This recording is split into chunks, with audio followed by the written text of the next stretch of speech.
তো যখন ছোট ছিলাম তখন সাল মে একবার, বছরে একবার অন্তত এই জিনিসটা খাওয়া হতো। আর এটা কি, এটা হচ্ছে তিলের নাড়ু, তিল কি লাড্ডু। তো খুব মনে পড়ে যখন ছোটোবেলায় ছিলাম, ভাইফোঁটার সময়, কালী পূজার সময়, কালী পূজার 3 দিন পরে ভাইফোঁটা, আর লক্ষ্মী পূজার সময়, লক্ষ্মী পূজা কালী পূজার সময় অনেক এই তিলের নাড়ু খাওয়া হতো। বাট যত বড় হয়েছি তার সঙ্গে সঙ্গে কী হয়েছে, 18 বছরের পরের টাইমটা ব্যাঙ্গালোরে কেটেছে। আর ব্যাঙ্গালোরে এই সব জিনিস ঠিক মানে সেই চাল নেই যে পুজোর সময় তিলের নাড়ু করো, নারকেল নাড়ু করো, এগুলো চাল নেই। তো আজকে একটা জায়গায় দেখলাম দোকানে নারকেল নাড়ু বিক্রি হচ্ছে, ঠিক আছে, নারকেল নাড়ু। আর এটা হচ্ছে তিলের নাড়ু। এই যে প্যাকেটটা, এই প্যাকেটটা হচ্ছে টোটাল 6টা আছে, এক প্যাকেটের মধ্যে 6টা তিলের নাড়ু আছে। তো আজকে নিলাম, ভাবছি অনেকদিন খাওয়া হয়নি, খেয়ে দেখা যাক। কিন্তু কী আছে, তো তিল আছে, একটু গুড় দেওয়া আছে, আর মনে হচ্ছে একটু মুড়ি টাইপের কিছু লাগানো আছে। বাদাম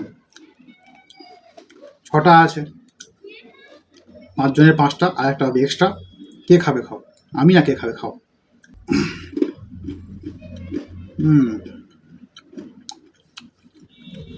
ঠিকঠাক।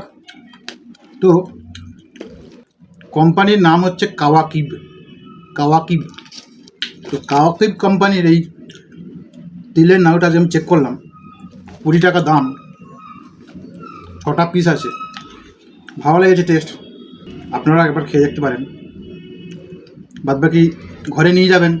ব্যাঙ্গালোরে অনেকে ছেলেরা যারা পশ্চিমবঙ্গবাসী, ছোটোবেলাতে এগুলো কতবার খেয়েছে, তাই না, এই তিলের নাড়ু, নারকেল নাড়ু। বা বড় হতে হতে যখন আমরা ব্যাঙ্গালোরে থাকি বা অন্য শহরে থাকি, তখন এগুলো পেয়ে উঠি না, মা দাদিরা বানায় না, পেয়ে উঠি না। তো এগুলো খেলে সেই ছোটোবেলার কথা মনে পড়ে। আর এগুলো আপনি আপনার ছেলেপুলেদের খাওয়ান অবশ্যই, তাতে ওরাও ছোটোবেলা ভাববে যে হ্যাঁ আমরা এটা খেয়েছিলাম।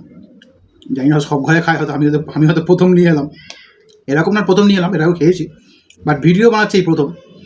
মাতিকেরের ব্যাক সাইডে একটা দোকান আছে কেরালা শপ বলে, সেখানে এটা পাওয়া গেছিলো, নিয়ে এলাম, আপনারাও খান।